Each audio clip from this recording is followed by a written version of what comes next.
Good evening everyone, welcome back. चलिए जी, last class में हम अपने टॉपिक डिस्कस कर रहे थे जहां हमने आपके साथ सूरत स्प्लिट, स्वदेशी मूवमेंट, रिफॉर्म मूवमेंट्स और आपके प्रीवियस ईयर क्वेश्चंस को हिस्ट्री के पर्सपेक्टिव से, पॉइंट ऑफ व्यू से डिस्कस करते चल रहे थे। तो आज उसी लीनिएज से, उसी जुस्तजू में हम एक और टॉपिक डिस्कस करते हैं जहां हम आपने बात की थी सूरत स्प्लिट में कि एक्सट्रीमिस्ट को एक्सपेल कर दिया गया कांग्रेस में से, और आपको देखने को मिल रहा है कि अब गन एंड पिस्टल या आपका एक्सट्रीमिस्ट एक्टिविटीज अब अपनी पीक पे जाएंगे, जो फर्स्ट फेज ऑफ रेवोल्यूशनरीज में हम गिनते हैं। चलिए जी, तो वहां से उस चीजों को साइडलाइन करते हुए अब हम चलते हैं 1914 के ईयर में, जहां अब आपको देखने को मिलेगा कि बाल गंगाधर तिलक जी का हो चुके हैं रिलीज। वो अपने अरेस्ट से वो 6 साल अपनी जेल मांडले में काट के आ चुके हैं, और अब उनकी कोशिश है कि वो वापस कांग्रेस में और एक्सट्रीमिस्ट वापस कांग्रेस में जुड़ जाए। अब कांग्रेस में वो जुड़ते हैं कि नहीं जुड़ते हैं, और 1916 में आपको लखनऊ पैक्ट देखने को मिलता है जहां कांग्रेस और मुस्लिम लीग एक ज्वाइंट मेमोरेंडम, एक ज्वाइंट डिमांड्स पेश करते हैं। और आपको देखने को मिलेगा बड़ा ही इंपॉर्टेंट कि बाल गंगाधर तिलक जी और एनी बेसेंट जी मिलकर स्टार्ट करेंगे होम रूल मूवमेंट। अब होम रूल मूवमेंट के क्या ऑब्जेक्टिव्स थे, कैसे गंगाधर तिलक जी ने आपकी चलाई मूवमेंट, या एनी बेसेंट जी की जो होम रूल लीग थी उसमें क्या शॉर्टकमिंग्स थे, क्या इसके रिजल्ट्स रहते हैं, और एंड में हमें देखने को मिलती है अगस्त डिक्लेरेशन जो कि 1917 में आती है। तो ये तो रही आज की क्लास की लीनियज, जहां हम गंगाधर तिलक जी के रिलीज से लेके अगस्त डिक्लेरेशन तक की क्या आपके भारतवर्ष में चीजें घटती हैं, हम उन्हें आज की क्लास में डिस्कस करेंगे। So without any further delays let's kick start with today's class. And जो हमारी जितनी भी अपडेट्स रहती है हमारे टेलीग्राम चैनल पे, जो हम रीसेंट करंट अफेयर्स या आपका फ्री मटेरियल या आपकी अपडेट्स पास करते हैं, आपको उस टेलीग्राम चैनल का लिंक हमारे डिस्क्रिप्शन बॉक्स में मिल जाएगा। ऐसी ईपीएफओ के एओईओ एग्जाम की जितने भी हम अपडेट्स पास कर रहे हैं या और किसी गवर्नमेंट एग्जाम की, आपको हमारे चैनल पे मिल जाएगी। तो जाइए उसको जाके सब्सक्राइब कीजिए और कोई भी अपडेट आप मिस मत करिए। चलिए जी, तो चलते हैं अपनी पहली स्लाइड की तरफ, और अब बात करते हैं किसके बारे में। हम बात करेंगे कि way to home rule movement. अब 1914 के अंदर आपको देखने को मिलता है कि तिलक जी 6 साल की आपकी जेल काट के आ रहे हैं, और आपको देखने को मिलेगा कि अब वो कोशिश कर रहे हैं कि उनको कांग्रेस में री एंट्री मिल जाए, और जितने भी एक्सट्रीमिस्ट जिनको एक्सपेल किया गया था वो भी वापस आपकी कोशिश कर रहे हैं कांग्रेस में आने की। तो आपका जो पहला देखने को मिलेगा कि यहां और भी देखने को मिलता है कि efforts of and those of Annie Besant were soon met with successful at the annual session of the Congress at Bombay। अभी इनको अलाउ नहीं किया गया, पर हाँ अब बात इनकी हो रही है कि इनको भी एंट्री वापस दी जाए, और बाकी कांग्रेस लीडर्स भी ये बात को क्या कर रहे हैं, सपोर्ट कर रहे हैं। तो अभी बॉम्बे प्रेसिडेंट जो आपके रह रहे हैं सत्येंद्र प्रसन्ना जी, सेशन है बॉम्बे में, अभी अलाउ नहीं किया गया है, बट हाँ डिसाइड किया जा रहा है कि एक्सट्रीमिस्ट को हम अलाउ कर देंगे वापस कांग्रेस में आने के लिए। अगला सेशन लखनऊ सेशन, क्योंकि लखनऊ पैक्ट भी होता है इसी साल में, तो लखनऊ सेशन में आपका 1916 में हो रहा है, जिसमें आपके प्रेसिडेंट रहने वाले हैं अंबिका चरण मजूमदार जी। और आपको देखने को मिलेगा कि एक्सट्रीमिस्ट बाल गंगाधर तिलक जी और उनके साथ लीडर्स वापस कांग्रेस को रीजॉइन कर देंगे। इसका एक स्ट्रॉन्ग रीजन रह भी रहता है कि फिरोज शाह मेहता और आपके रहते हैं गोपाल कृष्ण गोखले, अब तक इनकी हो जाती है डेथ, जो कि बड़े ही रिनाउंड फेमस मॉडरेट लीडर्स थे। तो यह भी एक रीजन रहता है कि कांग्रेस में एक्सट्रीमिस्ट को वापस रीजॉइन की परमिशन मिल जाती है। ये देखिए कि तिलक जी वापस आपकी जुड़ रहे हो एक्सट्रीमिस्ट की, उनकी डेथ हो चुकी है गोखले जी की और फिरोज शाह मेहता जी की, जो इनके बहुत ही ज्यादा स्ट्रॉन्ग ओपोनेंट्स थे। अब आपकी बात देखने को मिली फिरोज शाह मेहता, तो क्वेश्चन आपके लिए आता है कि फिरोज शाह मेहता कौन सी आपकी ऐसी एसोसिएशन के साथ जुड़े थे, आप मुझे कमेंट बॉक्स में लिख के बताएं। चलिए तब तक हम चलते हैं अपनी नेक्स्ट स्लाइड की तरफ। तो बात करते हैं लखनऊ पैक्ट। मैं बार बार बोल रहा हूं लखनऊ पैक्ट क्या होता है। इसमें क्या हुआ था, जो मुस्लिम लीग थी और कांग्रेस थी वो इकट्ठे आ गए थे, और अब उन्होंने अपनी कुछ कॉमन डिमांड्स रखी थी सरकार के आगे। ठीक है जी, तो ये बहुत ही बड़ी एक रेवोल्यूशनराइज डिमांड्स आने वाली हैं, एक रेवोल्यूशनाइज एक मोमेंट रहने वाला है जहां कांग्रेस और मुस्लिम लीग पहली बार एक साथ काम करने की बात करने वाले हैं। तो आपको देखने को मिलेगा कि ऐसे क्या परिवर्तन आए मुस्लिम लीग के अंदर कि सडनली मुस्लिम लीग कांग्रेस के साथ जुड़ने को, उसके साथ एक पायदान पे काम करने को तैयार होगी, एडजस्टमेंट्स करने को तैयार हो गई है। तो लीग आपकी अब younger militant nationalist group leaders की बात कर रही है, इसमें आपको शौकत अली, मोहम्मद अली और आपको देखने को मिल रहे हैं मौलाना आजाद जैसे लीडर्स अब आपकी डोमिनेट कर रहे हैं लीग को। दूसरी बात है, जो लॉयलिस्ट पॉलिटिक्स खेलती थी लीग स्टेट मतलब ब्रिटिश के प्रति, अब वो धीरे धीरे लॉयलिस्ट से अब हट रही है। क्योंकि आपको याद होगा अगर सर सैयद अहमद खान जी थे, जब उनको दिखाई गई थी लालच कि हम आपको रिफॉर्म्स देंगे, हम आपको पार्टिसिपेशन देंगे आपके म्युनिसिपल कॉर्पोरेशन के इलेक्शंस में, लोकल गवर्नेंस इंस्टीट्यूशंस में, तो आपके डायरेक्टली जो सैयद अहमद खान थे या उनके आने वाले जो आप बातें करी थी, तो जो मुस्लिम्स थे उनको कहा गया था कि आप डायरेक्टली लॉयलिस्ट हो जाए ब्रिटिशर्स के लिए, और ब्रिटिशर्स ही आपके काम के लिए, ब्रिटिशर्स आपके वेलफेयर के लिए काम करेंगे, आपकी एजुकेशन के लिए या आपके वेलफेयर के लिए। लेकिन लीग अब यंगर मिलिटेंट नेशनलिस्ट लीडर्स से अब इन्फ्लुएंस हो रही है, और अब आपको देखने को मिल रहा है कि ये लॉयलिस्ट पॉलिटिक्स से शिफ्ट हो रहे हैं और ये real nature of the British को पहचान रहे हैं, coming closer to the Congress objectives and being anti imperialist, मतलब जो इंपीरियल पावर्स है उनके खिलाफ हो रहे हैं और लॉयलिस्ट पॉलिटिक्स से वो अपने आप को एलियनेट कर रहे हैं। ठीक है जी।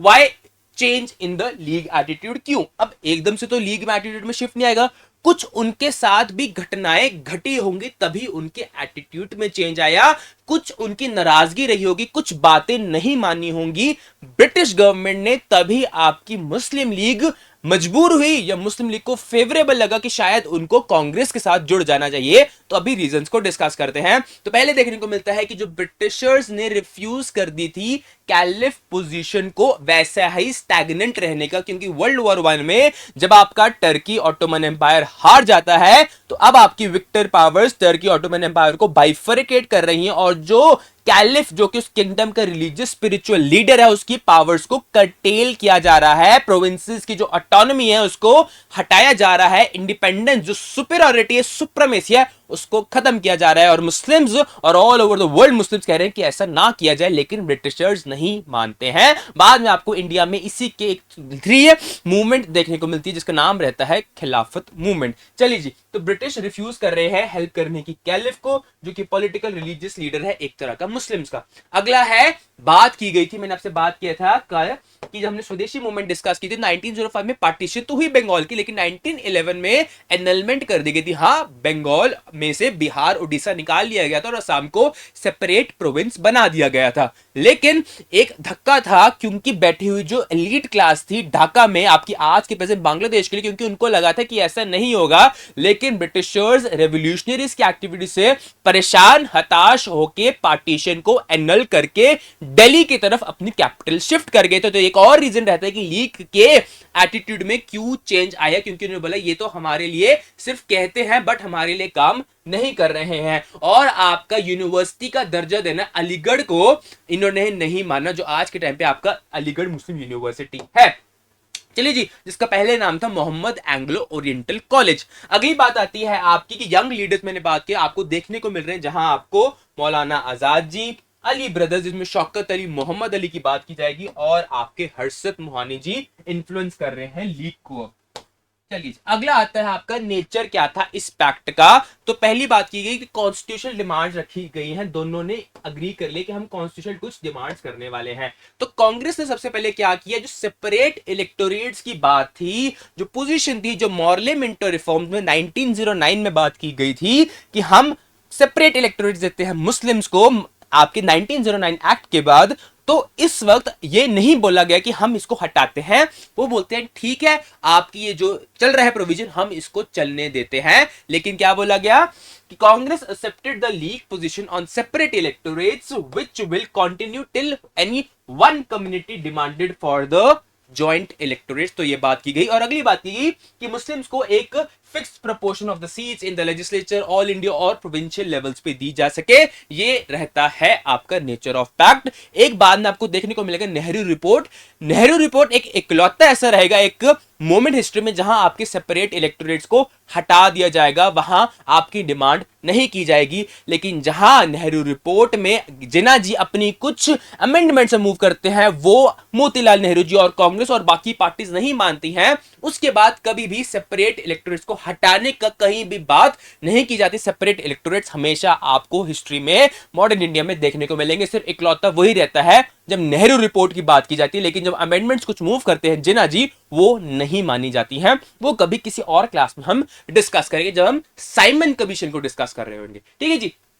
अब जॉइंट डिमांड की बात करेंगे कि अब दोनों मिलकर क्या बात कर रहे हैं कि हम क्या करेंगे कि हम सेल्फ गवर्निंग इंस्टीट्यूशन, मतलब सेल्फ गवर्नमेंट ऑफ इंडियंस के मतलब कि हम अपनी सरकार खुद बनाएंगे, हम अपने मामलों में खुद अपनी राय रखेंगे, हम अपने वेलफेयर के लिए हमारे लोग चुन के आएंगे और हम काम करेंगे अपने समाज की बढ़ोतरी के लिए। और आपका जितना भी हम एक्स्ट्रा खर्चे कर रहे हैं, हम ब्रिटिश ऑफिसर्स या ब्रिटिश ऑफिसेस को मेंटेन कर रहे हैं, हमें वो नहीं करना है।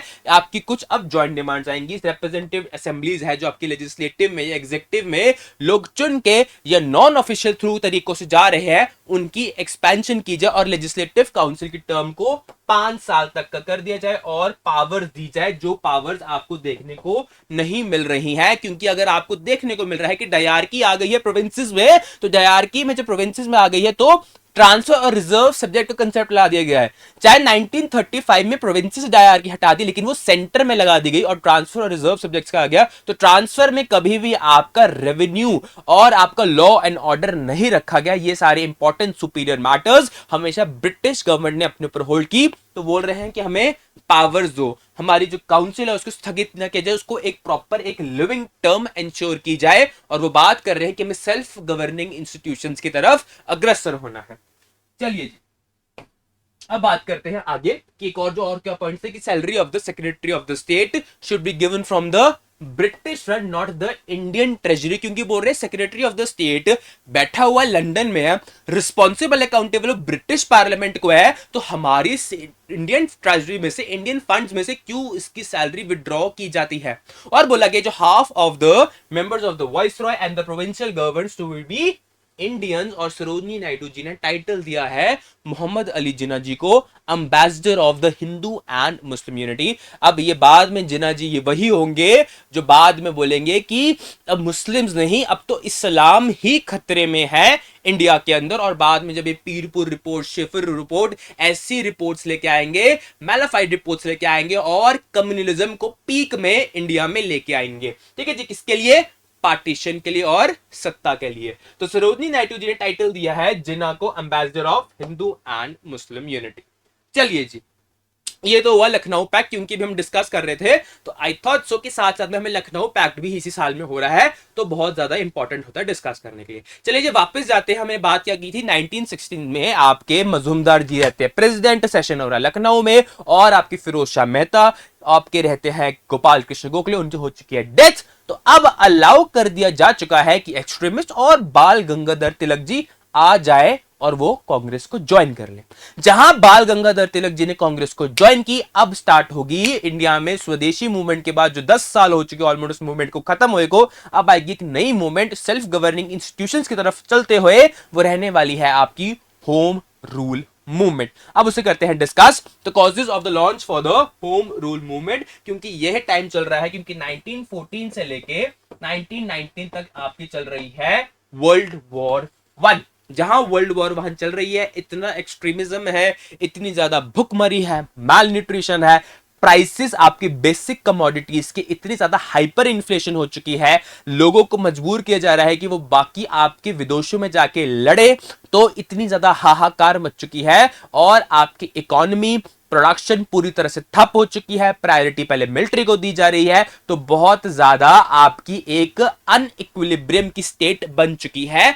अब तिलक जी को लग रहा है और कांग्रेस के लीडर्स को लग रहा है यही सही टाइम है, लोहा गर्म है, मारो। मतलब कि अब लोहे को सही आकार देने का टाइम आ चुका है। लोग ध्वस्त है, जब लोग ध्वस्त है, लोग परेशान है, लोग हताश है, लोग निराश है, तो उनकी परेशानी को उनको रियल कारण बताओ। जब रियल कारण पता चलेगा तो उनको उसकी तरफ लेके जाओ, और जब उनकी तरफ लेके जाओगे तभी आप एक सही मास स्ट्रगल की तरफ चलेंगे। जब आपके पास एक ऑथेंटिक रीजन होगा और आपके पास ऑथेंटिक सिचुएशंस होंगी, तो लोहा अभी गर्म है। चलिए जी, अब बात कर रहे हैं कि एक्सट्रीम डिस्ट्रक्शंस हैं और आपके मासेस के ऊपर, और आपको डिफेंस ऑफ इंडिया एक्ट 1915 भी देखने को मिल रहा है। बाद में आपको ये रॉलेट एक्ट के रूप में देखने को मिलेगा, जहां आपको जलियांवाला बाग में मैसेकर में आपके जनरल डायर जी लगाएंगे बहुत सारे लोगों की जिंदगियों पे निशाना। पीपल फेसिंग एक्सट्रीम हार्डशिप्स आपको देखने को मिलेगी बिकॉज ऑफ द कमोडिटीज और कॉमन चीजें थी आपकी बहुत ज्यादा महंगी हो गई थी, ज्यादा से ज्यादा चीजें आपकी कर दी जाती थी एक्सपोर्ट, और लोग अपनी मीट नहीं कर पा रहे थे डिमांड्स को, और moderates not satisfied by the government of the India act of 1909, क्योंकि वो भी लॉयल रह रहे थे ब्रिटिशर्स के लिए, तो उनको भी 1909 में कोई तंबूरा गाड़ के ब्रिटिशर्स ने नहीं दिया। चलिए जी, confidence of the masses reached to the lowest level appearing would be the loss completely, मतलब कहने अगर लोग ऐसे परेशान और हताश होते गए तो इनका जो इग्नाइट करना हमें वापस पड़ेगा वो बहुत ज्यादा मुश्किल हो जाएगा। और एनी बेसन जैसे लीडर्स को लगा कि अब ये सही टाइम रहने वाला है कि हमें लॉन्च करनी चाहिए विद इमीडिएट राइट नाउ, कि हमें मूवमेंट लॉन्च करनी चाहिए ताकि हम जो इनकी कॉन्शियसनेस है, जो इनकी sentiments against the anti British struggle, उनको सही मायनों में हम यूज कर सके। चलिए जी, अब ऑब्जेक्टिव क्या रखा गया कि आप होम रूल मूवमेंट का क्या ऑब्जेक्टिव रखना चाहते हैं, तो आप डोमिनियन स्टेटस की बात कर रहे हैं, मतलब सेल्फ गवर्निंग इंस्टीट्यूशंस की बात कर रहे हैं, मतलब कि जो मेन मैटर्स रहने वाले हैं, डिफेंस का रहने वाला है, आपका कम्युनिकेशंस के जो मेन मैटर्स रहने वाले हैं वो रहेंगे ब्रिटिशर्स के पास, लेकिन जो आपके नॉमिनल मैटर्स है या आपके मैटर्स है जो डायरेक्टली स्टेट की तरह आपके हैं वो आपके रहे इंडियंस के पास। इंडियंस डिसाइड करे फेट का, ना कि ब्रिटिशर्स करे। ब्रिटिशर्स ग्लोबल लेवल पे या आपके और कुछ इंपॉर्टेंट मैटर्स में अपनी इंटरफेरेंस रखें, लेकिन बाकी मैटर्स को इंडियंस के पास छोड़ दिया जाए, क्योंकि इंस्पायर्ड था, क्योंकि बाकी देशों में कॉलोनीज में ब्रिटिशर्स ने ये एक्शंस ले चुके थे, जो कि एग्जांपल थे आपकी न्यूजीलैंड और South Africa, to enjoy the dominion status like the other colonies of British like Australia, South Africa and New Zealand. चलिए, तो वही हम अब इंस्पायर कर रहे हैं अपने आप को कि हमें भी डोमिनियन स्टेटस मिल जाएगा। तो अब आपका स्टार्ट होगा home rule league of Tilak ji, बेसन जी। तो पहले बात करते हैं तिलक जी की, तो इसके हेडक्वार्टर्स हैं पूना में। तो सबसे इंपॉर्टेंट बात, एक्सेप्शन क्या आएगी, चाहे गंगाधर तिलक जी हैं महाराष्ट्र के, लेकिन लेकिन लेकिन इनके अंडर बॉम्बे नहीं आता है। बॉम्बे आता है अंडर किसके, एनी बेसन जी के, और उसके जो संभालेंगे वो रहने वाले हैं मोहम्मद अली जिन्ना जी। ठीक है जी, अभी दोबारा पढ़ेंगे तो आपको और क्लियर होता चलेगा। तो Tilak head the provincial conference in the April 1916 Bombay, पहली मीटिंग हुई बेलगांव 1924, माफ कीजिएगा 1924 कर्नाटका, यह है जगह बेलगांव में। यहां गांधी जी ने वन एंड ओनली सेशन था जहां गांधी जी प्रेसिडेंट बने थे, तो ये फैक्ट एक जुड़ गया है। तो फिलहाल वापस आते हैं उस फैक्ट से। तो 1924 में माफ कीजिएगा बेलगांव में आपकी पहली आपकी मीटिंग हो रही है बाल गंगाधर तिलक जी की, होम रूल लीग उनका पर्पज है। तो बात कर रहे हैं कि कहां कहां उनके रहते हैं हेडक्वार्टर्स, कहां कहां से ऑपरेट कर रहे हैं, तो महाराष्ट्र से excluding the Bombay city, Karnataka जो कि सेंट्रल प्रोविंस था, और आपका बेरार जो कि था आंध्र प्रदेश में। तो अब ये बेरार, बिदर, ठीक है जी, गोलकोंडा, अहमदनगर, अगर आपने पढ़ी हुई है मिडिवल हिस्ट्री तो आप इनसे बहुत जल्दी कनेक्ट कर जाएंगे। हिंट है बाहमनी किंगडम। चलिए जी, अब बात करते हैं अपना अगली साइड की तरफ। तो बात करते हैं कि तिलक जी ने प्रमोट करना है home rule movement with the tour of Maharashtra and other places through his lectures, और वो बात कर रहे हैं कि हम स्वराज की बात कर रहे हैं इस डिमांड में। अब स्वराज मतलब कंप्लीट इंडिपेंडेंस नहीं है, तिलक जी के लिए हमेशा स्वराज रहा है सेल्फ गवर्निंग इंस्टीट्यूशंस की तरफ। ठीक है जी, चाहे एक्सट्रीमिस्ट थे लेकिन उनके लिए कभी भी कंप्लीट इंडिपेंडेंस तिलक जी के लिए नहीं रहा है, लोकमान्य तिलक जी के लिए। और एक और बड़ी इंपॉर्टेंट बात करते हैं, formation of the states on linguistic patterns, और ये बात कर रहे हैं कि एजुकेशन दी जाए वर्नैकुलर मतलब आपकी मदर टंग के अंदर। अब ये ऐसा क्यों कर रहे हैं, ताकि साउथ इंडिया को भी इस मूवमेंट के अंदर जोड़ा जा सके। Formation of the linguistic state मतलब स्टेट बनाओ लैंग्वेज के ऊपर, एजुकेशन दो उनकी मदर लैंग्वेज में, ताकि साउथ इंडिया को इस मूवमेंट में जोड़ा जा सके। अब बात करते हैं home rule league of any बेसन। तो एनी बेसन जी ने जॉर्ज अरुंडेले जी साहब के साथ मिलकर होम रूल लीग स्टार्ट करी, कब, 1916 में। तो याद रखना पहले किसने स्टार्ट की थी, बाल गंगाधर तिलक जी, 1916 अप्रैल इनकी स्टार्ट हो रही है 1916। एक्सेप्शन क्या थी, बॉम्बे सिटी नहीं थी। बॉम्बे सिटी किसके पास आ गई है, एनी बेसेंट जी के पास। और ये बॉम्बे सिटी कौन संभालने वाले हैं, इनके under Mohammad Ali Jinnah ji. She was also supported by Swami Iyer and Wadia ji. अब सबसे बड़ी ड्रॉबैक इस इनकी जो होम रूल मूवमेंट थी, एनी बेसेंट जी की 3 लोग मिलकर आपकी होम रूल लीग बना सकते हैं, जो कि एक तरह का ड्रॉबैक था, क्योंकि इतनी सारी मल्टीपल बन गई, इफेक्टिवनेस आपकी घट गई। जब लोग बहुत सारे बढ़ जाते हैं, बहुत सारी एसोसिएशन बढ़ जाती है, जो टकरार आते हैं, एक्शन में टकरार आते हैं, सोच विचारधारा में टकरार आते हैं, तो इफेक्टिवनेस कहीं ना कहीं हैम्पर हो जाती है। वही हुआ, the organisation of the Besant of the league was much loose than that of Tilak league because any three members could form the branch of the league. और main thrust of the activities क्या था? To build up agitation around the HRM. चलिए जी, तो this was achieved by the promotion of political education, discussion, organisation, classes of students, circulation of pamphlet, social work, मतलब कि लोगों को साथ जुड़ना, उनको अपने साथ विचारधाराओं में लेके आना, उन्हें अवेयरनेस देना, उनको एक साथ एकजुट होकर एक डायरेक्शन में आप इंप्लीमेंट करेंगे, तभी आप एक मास स्ट्रगल की तरफ चल पाएंगे। अगर आपको पता ही नहीं आपकी क्या ग्रीवेंसेस हैं, अगर आपकी ग्रीवेंसेस हैं तो उसके पीछे कारण कौन है, और अगर कारण पता चल गया तो उसको हटाने के लिए क्या एक्शन लेने चाहिए, क्या उसका तरीका है, तो जब ये पता चल जाएगा और कौन आपका मेन विलन है तो उसके अगेंस्ट काम करोगे, तो ये 4 प्रोसीजर्स आपके हो गए हैं पूरे, तो आप अपने लिए अच्छा एक जीवन व्यतीत कर पाएंगे। वही आपका एम किया जा रहा है होम रूल मूवमेंट का। और एक और इंपॉर्टेंट फैक्ट कि द न्यू इंडिया और कॉमनवेल्थ 2 न्यूज़पेपर्स रहते हैं जो कि एनी बेसेंट के थे। चलिए जी, तो अब अरेस्ट कर लिया जाएगा एनी बेसेंट जी को। जहां हुआ एनी बेसेंट जी का अरेस्ट, देश में हो गया हाहाकार। लोगों ने, जो बड़े बड़े फेमस लीडर्स थे, उन्होंने अपने जो टाइटल्स थे ब्रिटिशर्स के द्वारा दिए गए, वो उसे कर देंगे रेनांस, और आपकी जो अपनी पोजीशन थी लेजिस्लेचर या एग्जीक्यूटिव में जो थे, वो आपकी कर देंगे रिजाइन। चलिए जी, बढ़ते हैं। Arrest is June 1917। However this further aggravated अब द मूवमेंट। अब कैसे? मोतीलाल नेहरू जी और आपके तेज बहादुर सप्रू जी इस मूवमेंट को ज्वाइन कर देंगे। सुब्रमण्यम अय्यर जी जो कि रिनाउंस कर देंगे अपना टाइटल किसका? नाइटहुड का, जो कि इनको ब्रिटिशर्स ने दिया था। एनी सून रिलीज, क्योंकि ब्रिटिश आपकी फोर्सेस के ऊपर, ब्रिटिश गवर्नमेंट के ऊपर प्रेशर है, इस वजह से आपकी कॉन्सुलेटरी स्टांस ऑफ गवर्नमेंट के ऊपर कर दिया जाएगा किसका? एनी बेसेंट जी को रिलीज। और आएगी, अब बहुत ज्यादा प्रॉब्लम चल रही है, मूवमेंट अपनी पीक पे जा रही है, तो ब्रिटिशर्स ने बोला एक दो इनको टॉफी। तो टॉफी क्या आई कि 1917 में आपको देखने को मिलेगा कि क्या होने वाला है, एक आने वाली है अगस्त डिक्लेरेशन, आपके मोंटेग्यू जी करने वाले हैं। मोंटेग्यू जी कौन है? आपके सेक्रेटरी ऑफ द स्टेट। और एक और इंपॉर्टेंट फैक्ट जोड़ते हैं कि एनी बेसेंट जी इतनी फेमस हो गई इसके बाद कि 1917 के कैलकाटा सेशन में पहली बार एक वुमेन प्रेसिडेंट बनने वाली है। लेकिन फिर सुनना, women president, Indian women president, Indian women president को आपको अभी 8 साल और वेट करना पड़ेगा। वो होने वाला है कानपुर का 1925 सरोजनी नायडू जी।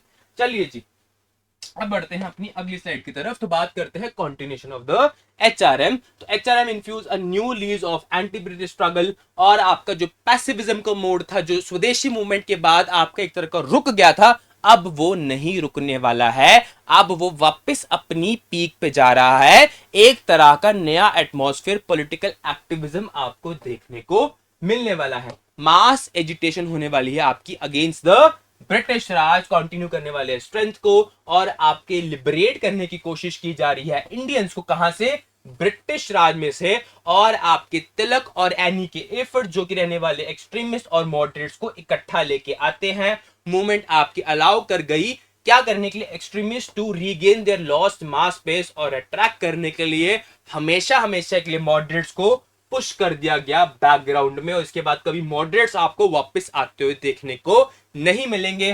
ग्रेटेस्ट सिग्निफिकेंस क्या रहती है आपकी कि ब्रिटिश गवर्नमेंट को अपनी पॉलिसी चेंज करनी पड़ी। क्या पॉलिसी चेंज करी? अब पॉलिसी चेंज करी, उसके क्या आउटकम्स रहे वो हम कभी फिर हिस्ट्री की क्लास में डिस्कस करेंगे।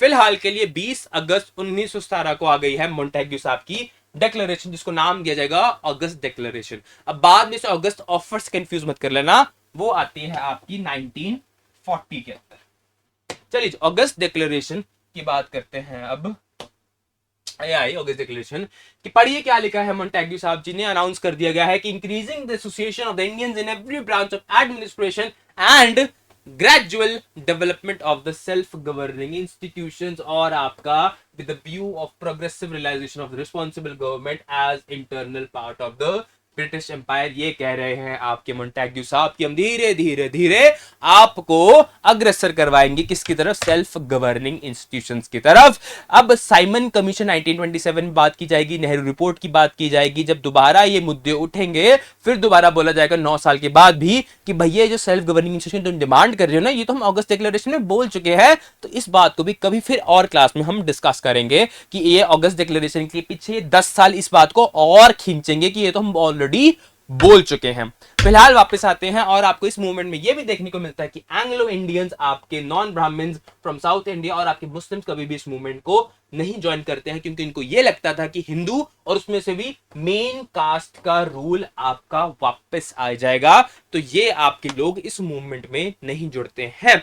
अब आपकी बात आती है कि होम रूल मूवमेंट डिस्कस किया, क्या इसके ऑब्जेक्टिव्स थे, क्या आपकी अगस्त डिक्लेरेशन रहती है, लखनऊ पैक्ट क्या रहता है, और कैसे 1914 में गंगाधर तिलक जी होते हैं रिलीज और वो कैसे कांग्रेस को रीजॉइन करते हैं। ठीक है जी, तो ये तो रही आज की क्लास।